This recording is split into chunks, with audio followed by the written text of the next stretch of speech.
Ever is standing out on our front porch. The person formerly known as the nearly psychic Susie, she's still, Congressman Latham, I'm sure glad we don't have strictly enforced bunco laws here in Iowa. Otherwise, it would put that last program out of existence every year. I was listening to Susie when we were coming in. She is very entertaining, I will have to say. It's really fun to listen to her. Welcome aboard, sir. Thank you for joining us. It's great to be here. I've been telling people that you're going to be here, so they are up to speed on a lot of stuff. And I know, did you travel on the plane yesterday, or were you on the air yesterday? Fortunately, I did not. I've been in the district. I was up in Northeast. Well, you would have lost your hairspray, had you? Probably, yeah. And the tanning lotion gone? It is extremely unfortunate. We were just visiting, and you were saying how horrible it is that just a few people can really disrupt and inconvenience and terrorize the whole civilized population. Not just here in the United States, but everywhere. No, everywhere. And now we've got to remember these people are terrorists. They want to hurt us. They want to disrupt. They think they're successful if they do exactly what they're doing by making inconvenience us, making the civilized world something other than civilized is what their intentions are. So this is a long-term battle, and we're going to have to win. All right. So I know people might be interested in this.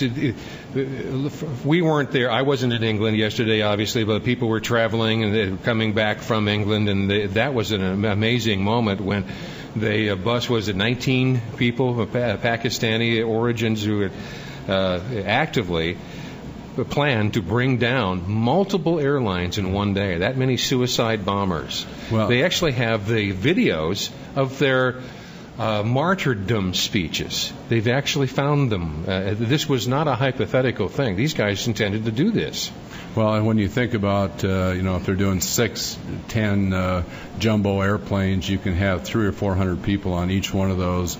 It could really be, catastrophic to even greater than probably 9/11, 2001, that horrible incident. But I think it really goes to the fact that the way that this was broken up, these people were arrested, were through outstanding work through intelligence, and we've got to make sure that we have all the tools available so that we can track these people. It's not hard to find if they have to communicate with their bosses, things like that.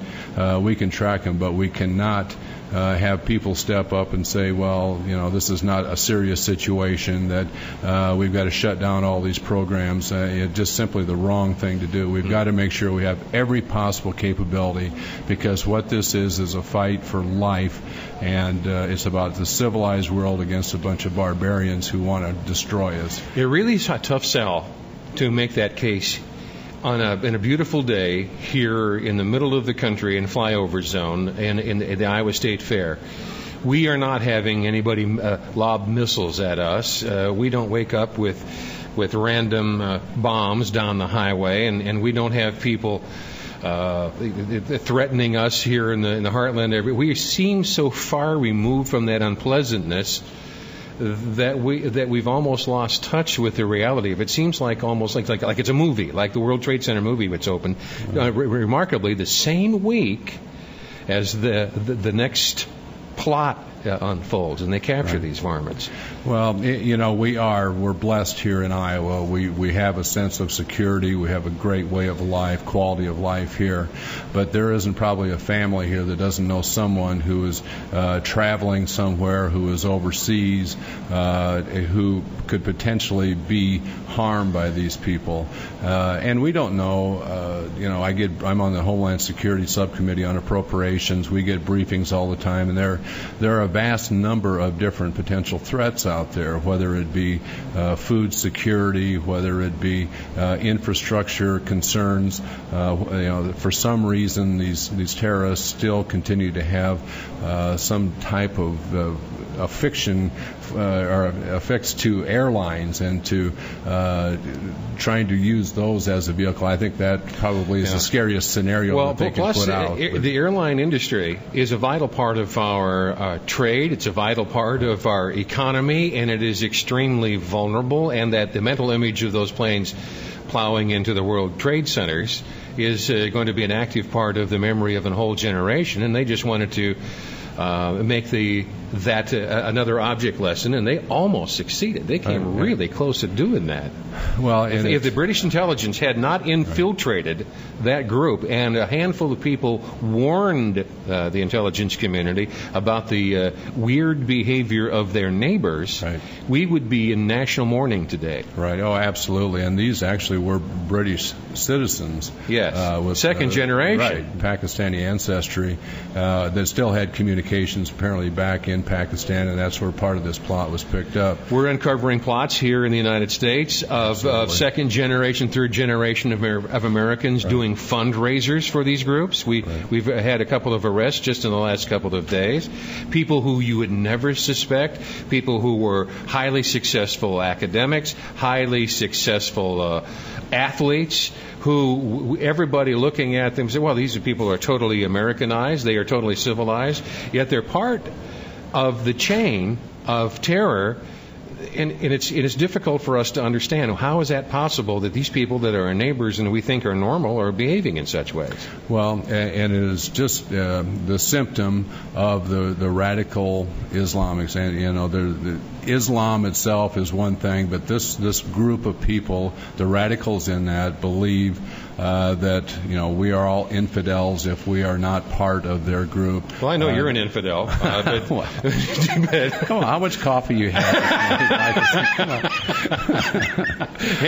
that's the truth. If you're not with them, you're against them, and they want to kill you. And the scary part is, and we can't talk about a lot of the stuff that we get briefed on through Homeland Security, but there are all types of potential plots out there, and a lot of plots that people don't know about that have been stopped. So we're doing a very good job. Are we perfect as far as Homeland Security, as far as keeping us safe here? No. And I don't know, when you have people who are willing to walk into a room and blow themselves up to kill other people, I don't know if you can ever be safe from that type of threat. I've collected a handful of sound bites from the appropriate people from yesterday. This is what the president said yesterday. Are a stark reminder that this nation is at war with Islamic fascists who will use any means to destroy those of us who love freedom, to hurt our nation. The Secretary Chertoff said this is the mechanism. Terrorists plan to carry the components of the bombs, including liquid explosive ingredients and detonating devices, disguised as beverages, electronic devices, or other common objects. The Commissioner, Security in the Great Britain in England yesterday said, we think this was an extraordinarily serious plot, and we are confident we prevented an attempt to commit mass murder, as I've said, on an unimaginable scale. Well, that would have been an unimaginable scale. We thought the 9/11 was nasty, and it certainly was. We haven't recovered from that yet. And maybe never will, but the 12, 18 airlines going down, I'm not sure how many they were targeting, but there could have been thousands killed over the next several days. If this was just a dry run, it wasn't because they didn't have harmful intent. They'd already left behind martyrdom messages. It's an absolutely incredible situation and scenario, and this whole idea of people who will want to do this only for the purpose of destroying what they hate, and that's freedom and democracy, and people who are not part of their system. We cannot comprehend where they're coming from, because our minds generally do not work that way at all. I do think that we have, because nothing has happened inside the United States since 9/11, as far as any major terrorist attack, we've maybe kind of relaxed a little bit and thought that maybe these threats were they're taken care of. But that certainly is, as this indicates, well, they not were threatening. the case. Yeah, they were threatening this, and the Al Qaeda network was promising several weeks ago. I remember saying, we are planning something as dramatic as 9/11. You think that we're gone? Well, no, we're going to come and get you some more. They let us know right up front they were planning to do something nasty. Was this it, or do you think that this is it, or do they have other stuff? Well, certainly there are other scenarios out there, but this would seem to me, anyway, from what we've been briefed, that this would have been the primary focus that they had. But you never know. I mean, there are different cells, there are different ways of affecting, disrupting the country, scaring people. And I think about here in Iowa, just affecting the food supply. What happens the day that a mother doesn't feel safe going to the store and buying food for her family or feeding her children? What does that do to our whole society? Things like that. Congressman Tom Latham is our in-studio guest. You're welcome to join the conversation. You're welcome to ask questions and make comments. I know you have opinions about what we've been talking about. I also I'm aware that you have other issues of concern as well, and the front porch is open for you at 284-1040 or 800-469-4295 as we broadcast live from the Iowa State Fair. WHO not only has the best radio personalities in Des Moines, we have a lot more of them. News Radio 1040 WHO. Broadcasting from the Crystal Studios at the Iowa State Fair, I'm Jan Mickelson. Congressman Tom Latham has joined us here in the studio, and we're talking about you can say this without exaggeration, without hyperbole, Congressman. These are really, literally, life and death issues. These are culture-shaking issues. We have to solve this, or we're going to fade as a nation, aren't we? Well, absolutely right. And the fact of the matter is, this is not going to be over in 6 months or a year or whatever. This could take scores of years, and we have to keep our guard up. We have to have the tools available so that we can have the intelligence to find out what these people are up to. We have to be persistent. We have to stay after it if we're going to be successful. I mean, the reason I do my job, and I think the goal everybody has, is to have their children, their grandchildren live in a society that's better than what they had when they were growing up, and to have them have at least the same opportunities that we had. And that's not going to happen if these people have their way. We've got to make sure that we do everything possible to keep us secure. There is no freedom without security, Jan. If you're afraid to walk out of your house, that's not freedom. And you'll destroy our entire way of life if these people are successful. Well, it's interesting, though, Congressman Latham, our first response yesterday to this real threat was to take away the freedom of the law-abiding. All the people, you couldn't take water on an airplane. You couldn't take there was a specter of, on one of the news reports, I think at CNN, you had a bunch of menopausal females from Middle West having to dump their makeup into a barrel because the liquid can be used as this mix. They went nuts again yesterday. The lady says, I'm going to attack the Western civilization with my blusher. And she said, literally dropped $300 worth of makeup. I don't know how you could have $300 worth of makeup, but she had $300. Maybe you should. Maybe I should.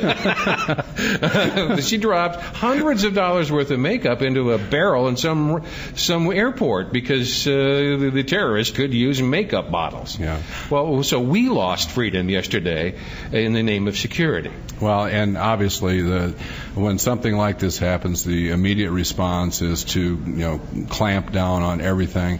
I do think anyone going to the airport today will know that they can't have those things with them. They're going to pack them away in their checked luggage. They can still take it, but they have to check it. Right. And so there will be inconvenience. But the fact of the matter is that this is a real threat. That these folks have figured out a way to sneak different, obviously, liquids that they can mix together on the airplane and then have that be an explosive. So while there may have been an overreaction yesterday, I think American people will adapt to it. They understand. They know that security is foremost as far as keeping the whole operation running. The technical question, you're on the Security Subcommittee, Homeland Security Subcommittee. The two governors yesterday called out guard. Governor Schwarzenegger did in California, and Governor Romney did in Boston, to act as assistants in the airports for security and to help with the screening process. Just a technical question. Do they have jurisdiction? Can they do that? Certainly. I mean, for